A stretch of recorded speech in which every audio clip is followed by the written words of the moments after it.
After my mother-in-law, whom I loved like my own mother, passed away, a lawyer came to our house with a letter. My name is Sharon, and I'm 43 years old. The letter started by saying, "If you're reading this, I'm no longer in this world." Seeing her familiar handwriting made me cry.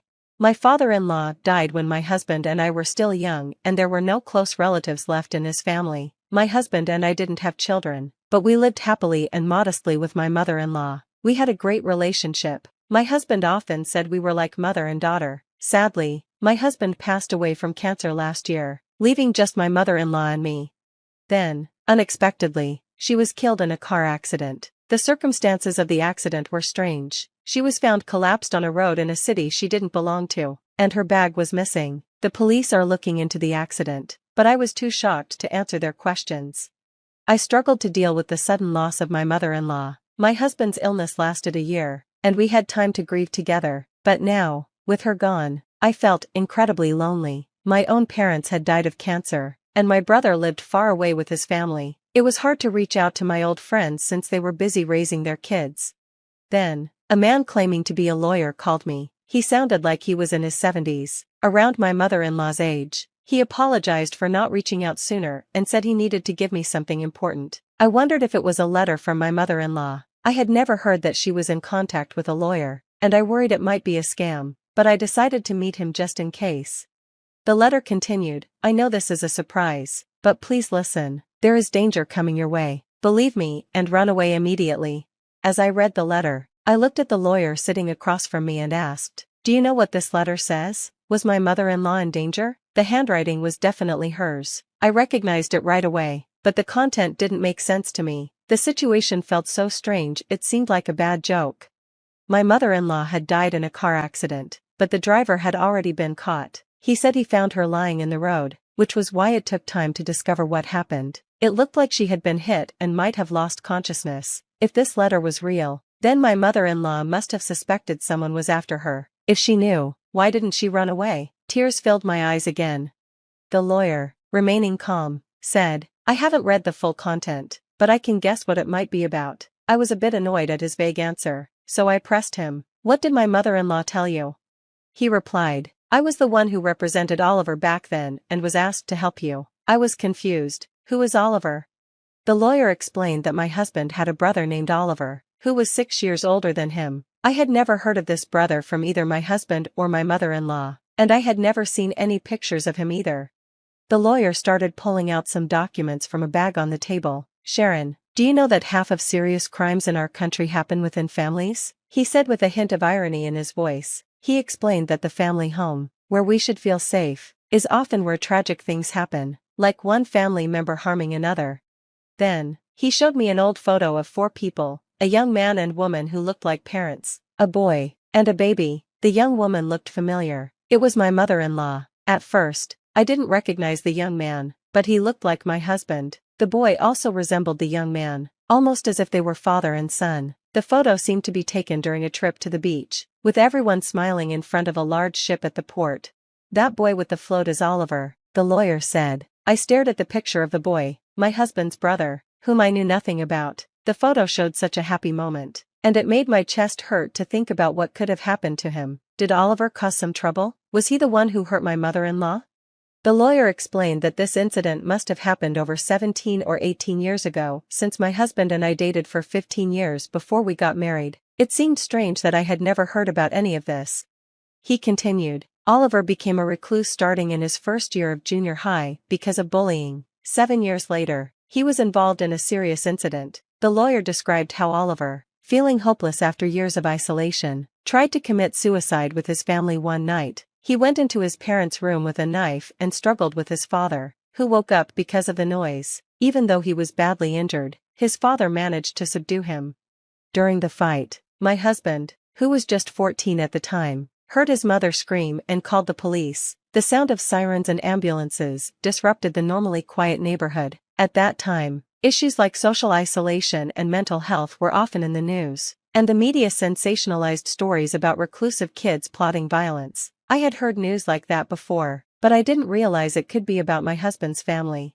Their story was different. The family couldn't handle the rumors and ended up moving multiple times, almost like they were fleeing. whether it was due to the father's severe injuries from the incident or the stress afterwards. My father-in-law passed away a few years later. My mother-in-law and my husband changed their names back to her maiden name, and they were finally able to lead a normal life in their new home. In situations like this, where a family member is both the victim and the perpetrator, it's hard to express emotions fully. You can't completely hate or blame anyone involved. It's all very confusing. If you suddenly find yourself in such a complicated situation, living under public scrutiny with rumors and criticism is incredibly hard. I hope you can understand the feelings of the deceased who couldn't talk to you, the lawyer said. I was speechless, overwhelmed by how harsh it all was. I had never thought about what happened to families after such an incident, but life continues as long as they are alive. The in-laws must have seen Oliver as their beloved child. The photo of Oliver I saw had a smile, just like my husband's, but he had some issues that couldn't be fixed, leading to a terrible tragedy later. Oliver was sentenced to prison for his actions. The lawyer explained. I represented Oliver. Remember, the same punishment applies even for an attempt. It could mean life imprisonment or a minimum of 5 to 20 years in prison. I interrupted him, asking, are you saying he could be out in just 5 years?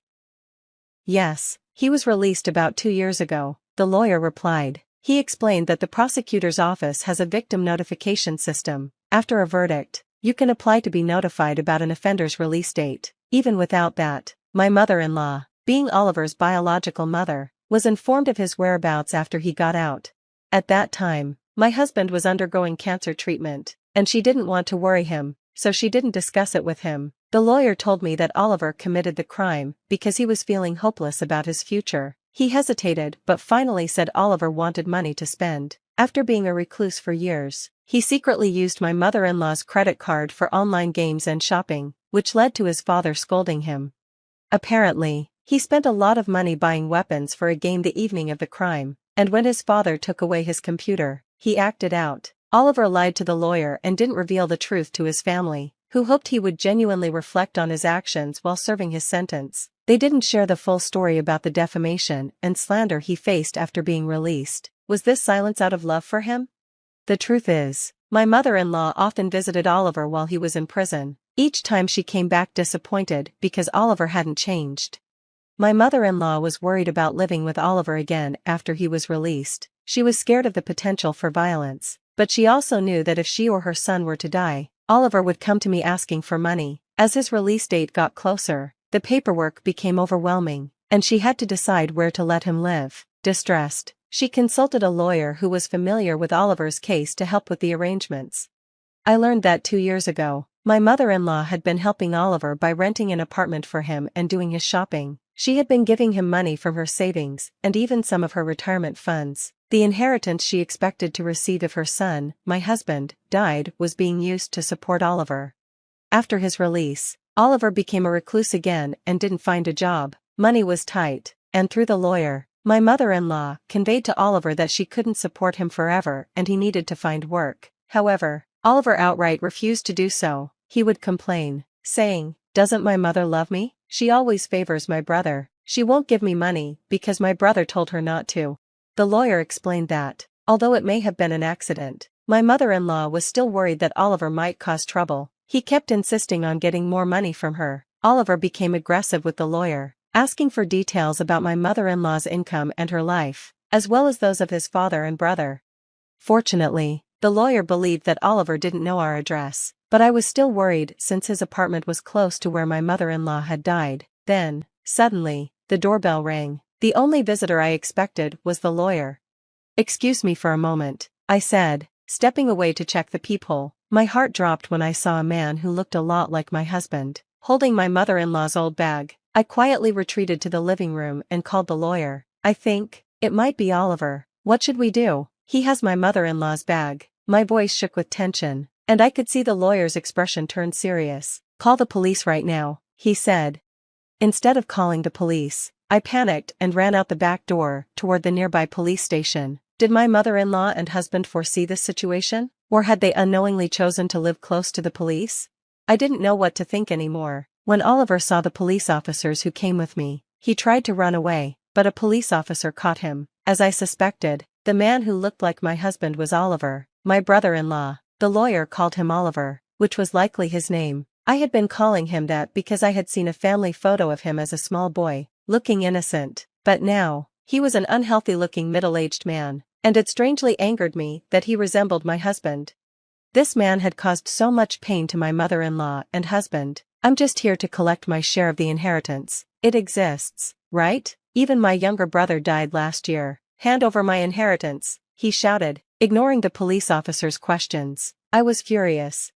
I felt sorry for his childhood when he was teased so much that he couldn't go to school, but his actions after that were selfish and unforgivable. More than anything, I wanted to ask him, isn't that your mother's bag you're holding? What did you do to her? Did you hurt a frail woman? Hearing my words, the officers looked at the bag Oliver was holding, clearly flustered. Oliver tried to hide it, but it was too late. One officer reached for it, and Oliver snarled, "Hey, this is my money, I can't help it." It was the last thing my mom said.